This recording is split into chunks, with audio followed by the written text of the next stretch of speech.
स्वागत है आप सभी का। बांग्लादेश ने सारी हदें पार कर दी हैं। कल तक वो इंडिया को हर्ट करने की बातें करता था, बट आज के टाइम पर, आज की डेट पर उसने ग्राउंड पर स्टेप्स लेने शुरू कर दिए हैं। तो जो बांग्लादेश में इंडिया की एम्बेसी थी ढाका में, उसको ये जो सो कॉल्ड प्रोटेस्टर्स है, ये फ्रीडम फाइटर है, जेंजी प्रोटेस्टर, ये यूनुस के साथ आए थे। उन्होंने हमारी एम्बेसी को सराउंड कर दिया था। वो वहां पर तोड़ो बैरिगेट तोड़ने शुरू कर दिए। सबसे पहले तो मैं आपको चाहता हूं कि आपको वो वीडियो देखो।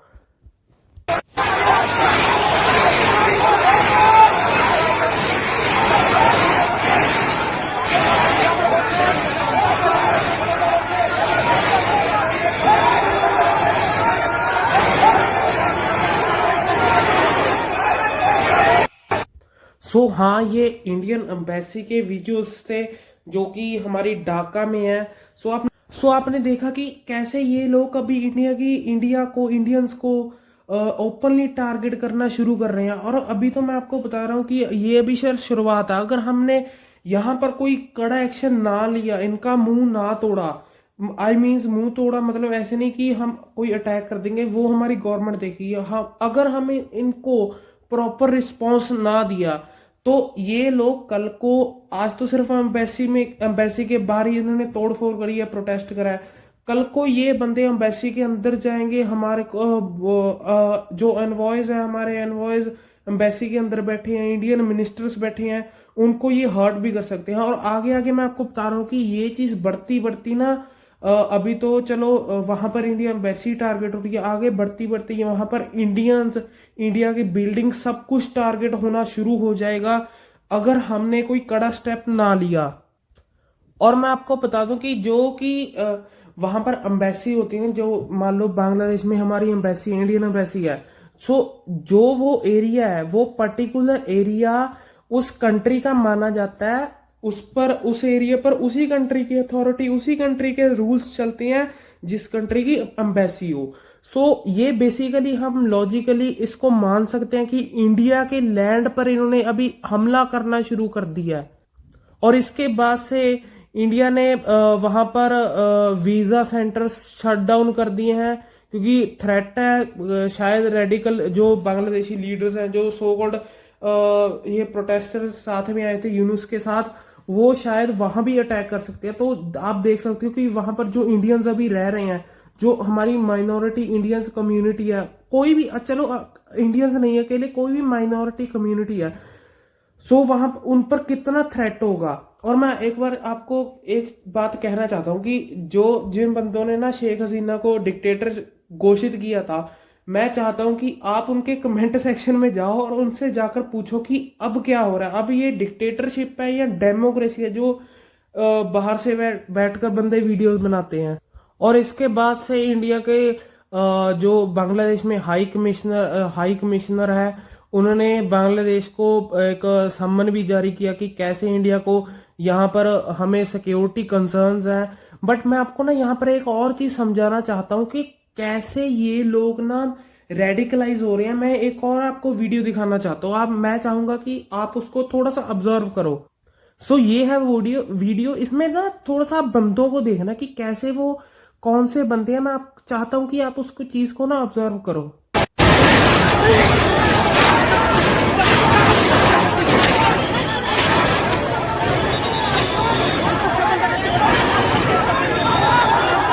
ये देखो, मैं इनको बताना चाहता कि ये लिटरली बंदे नहीं है जो हमारे आप मैच्योर बंदे होते हैं, ये अंडर एज मुझे लग रहे हैं कि जो हम कह नहीं देते देसी भाषा में नरम बच्चे। तो ये बेसिकली 16-17 साल के लग रहे हैं। ये कुछ तो इसमें से लग रहे हैं कि ये बहुत ही छोटे हैं।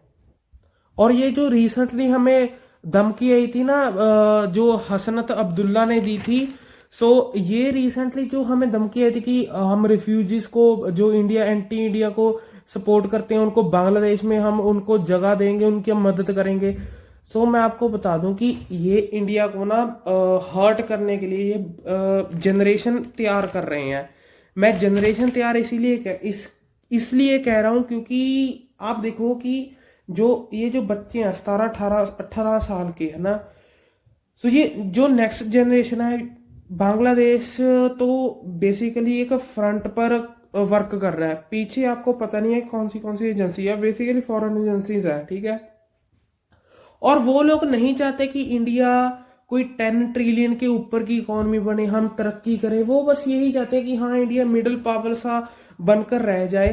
सो वो बंदे इंडिया को 200-300 साल की, बेसिकली 100-150 साल तक तो श्योर है कि हिट करने की, इंडिया को बेसिकली कंफ्यूज करने की, जैसे कि इंडिया इस काम पर लगा रहे, अपनी इकोनॉमी पर या अपनी तरक्की पर ध्यान ना दे, तो वो इस चीज को तैयार कर रहे हैं। क्योंकि आप देखो, एक जनरेशन तो ये जो 25-26 साल के लड़के हैं, एक तो ये हो गई, 50-60 साल इनके मान लो, और अगली जनरेशन के और 50-60 साल मान लो। बेसिकली 100 ईयर तो एवरेज है कि इंडिया को हमने तंग करना है, इंडिया को यहाँ पर डिस्टर्ब कर कर रखना है।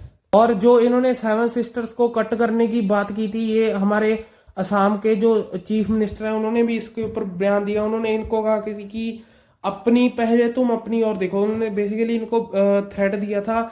और उनका बयान इसलिए इम्पोर्टेंस रखता है क्योंकि वो ना, जो हमारी नाउ रूलिंग गवर्नमेंट है उसकी पार्टी के अंडर आते हैं, ठीक है, बीजेपी की अंडर बेसिकली।